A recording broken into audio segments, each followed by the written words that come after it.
Hey everybody, welcome back to my channel. I really appreciate you being here. Today we're going to talk about this tree. This is called the Sapodilla tree. The variety is called Silas Woods. That's the cultivar. It produces some small, delicious fruit. It's a compact tree, and I got this tree propagated by doing an AirLayer. Today what I'm going to do is I'm going to walk you over to the tree that I have in the ground on the property here and show you the size of it, tell you how long I've had it, and then demonstrate two of the branches have been air-layered, and I'm gonna remove one of the branches so you can see the development of the root system. And then, so don't go anywhere, stick around and we'll show you what that looks like when we come back. So this is the dwarf sapodilla variety called Silas Woods. This is a beautiful tree, about 7.5 foot tall, about 4 years old at this point, and I got it when it was a 3-gallon container. It was only about 2.5, maybe 3 feet tall at that time. So it's done quite well here at this location. Like I said, in full sun. It's got plenty of new fruit on the tree, so we're going to have a bumper crop once again. And it seems to produce over and over and over. It never seems to stop. It slows down a little bit in the winter time. So what I did to this tree is I did an AirLayer to create another tree, and this one is much larger AirLayer compared to the little one that I showed you before. So we're going to go ahead and we're going to cut the plastic film off here, and then I'm going to show you what the AirLayer looks like. Alright, so what I did is I unwrapped the cellophane, which I like to use on these plastic type of rooting containers, because what happens is if you don't wrap them with plastic, they tend to dry out. Now, you don't have to use these rooting containers. You can actually just use aluminum foil, and you can use saran wrap, and it works fine. But I had ordered these to test them out. They make really nice root balls. So I wanted to try it out, and I've been using them for a while, and they seem to be working pretty good. But like I said, you do have to wrap them up. All right, so at this point what we've done is we've taken the green twist ties from the top and the bottom and basically removed them.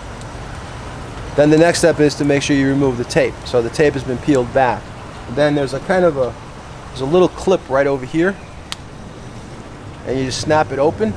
Then when you snap the clip open, very gently, you separate this so that you can see how your roots have developed.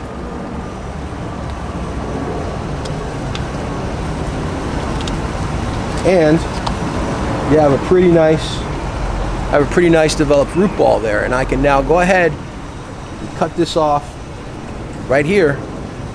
And I'm going to show you, I got quite a nice sized tree from doing this. And this took from February 21st to today, which is July 6th. So we're talking about, you know, what is that? Less than 5 months. It took about 4.5 months, okay? Now, it's typical for these trees to take as long as 5-6 months. Very rarely do you do it in 3 months unless you're in a really, really warm climate, extremely hot. So having started this in February 21st, that's not the warmest time of the year, it took 5 months. Maybe sometimes, depending on the climate, like I said, it could take 6 months. It probably could happen in 4 months if you started in this, you know, in the spring instead of starting it in February, late February. So I'm going to come back. We'll cut this and we'll see what it looks like. You see how big the tree is going to be. All right, so now it's time to cut this off, and you've got your handy pruners, and don't forget to get your alcohol and make sure you clean your pruners, which I've already done there. So we're going to cut this off right about here, and then we'll go ahead and we'll show you how big this branch actually is. A pretty impressive little tree that we created by doing this AirLayer. And the idea is that you've created an exact duplicate of this tree. That's the idea. And there's another one right below it. So I'll actually be able to get 2 trees from this tree right here, and also maintain it compact by pruning it, right? Does that make sense? Now, the other thing that we're going to do is go over a couple of basics. So we're not going to pot it up today, but I am going to put it into a water container, just a container with water, and let it sit overnight. And then tomorrow, go ahead and get some potting soil and then pot it up tomorrow. Today we're not going to do that. But you can see the end result by having gone back to the beginning of the video, and you can see what a nice little compact tree we had made from a much smaller branch actually than this. All right, so here we go. We're going to cut the branch off right over here.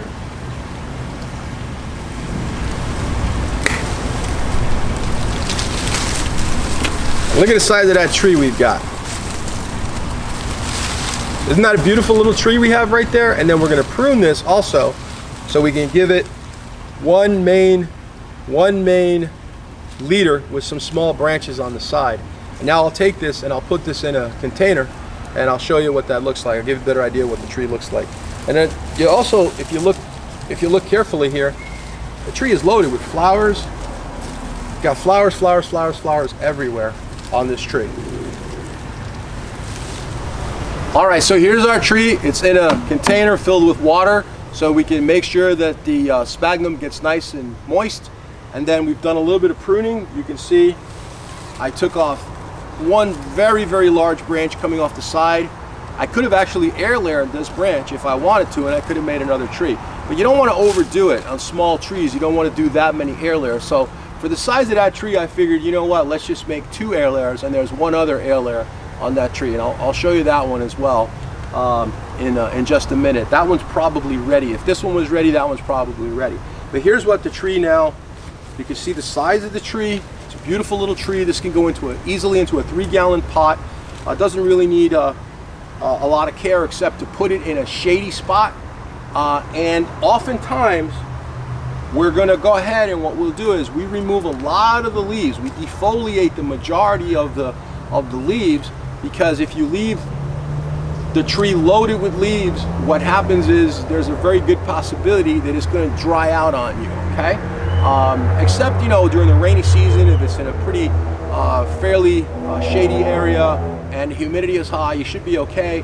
But, you know, you could lose a tree. So it's a good idea to limit how many branches, and also absolutely remove all the fruit. So you have fruit on here actually already developing. You see that? So we're gonna play it safe, and we're gonna remove all this fruit, all these flowers. Some of them you can just take off with your finger. We're just gonna remove the fruit, and I'm gonna go throughout the whole thing. I'm gonna remove all the fruit, and then I'm gonna prune the thing back down to house like this branch here. I'll remove that, and I'll cut down here. Okay, leave one branch, because I want to minimize how much I have to avoid transpiration, right? I don't want it to dry out. So here I go. I'm going to remove. I also want to make it a little nicer for the size of the container that it's going to be growing in. And I might as well do some cosmetic pruning, and if I have branches growing inwards, might as well go ahead and remove those. And then over here again we have fruit. So you get the idea. We're going to prune it back, and we're going to remove quite a bit of the fruit. And then, like as I said, branches that are growing inward, we don't really want those. We want to train the tree. So we're going to take those out. Here's another nice branch, kind of growing this way, and he's growing into the tree. So we'll take him out. Now you see a tree's getting smaller, but it also has less branches, which is good, because it won't have such a big problem with transpiration. We're drying out. So we're removing flowers. Okay, I know it looks like I'm butchering it, but believe me, it's important to not have all these leaves. There's actually a fruit right there that's coming off as a flower. So you get the idea. Now let's go over there and let's look at the other air layer that's on the tree. All right, so one of the things that I forgot to mention is that whenever you cut these trees, whenever you prune them, there's a lot of latex that comes out. So you'll see a lot of sticky latex, and that's part of the reason why they call it chicle or chico, because this tree was the source for making actually chewing gum or chiclets. So that's where it comes from. From that, they can make chewing gum, and that's something that used to be done many, many, many years ago. So here we go now. This other one down here was air layered, and it's much smaller. You can see it's a much smaller branch. And instead of removing all this and everything, I'm just going to cut this now, and we'll remove the rest of the material. And the wood is pretty hard, so it takes a little bit of effort to go ahead and cut it off. And now it's a little bit smaller, more compact compared to the other tree. And then we're going to start shaping this now. We'll just remove this here. Let's see, we'll take that off there. Right there. And maybe we'll just leave that alone. And then this is going to get planted. And I'm going to remove this, all this here. And you can already see roots. You see the roots coming right out of the bottom? So we have another tree that's more compact and will produce fruit because it's a clone. Sapodilla Silas Woods. I hope you enjoyed the video. I hope you learned something today, and I hope you subscribe to the channel. Thank you. Leave a comment. Have a great day. Bye-bye.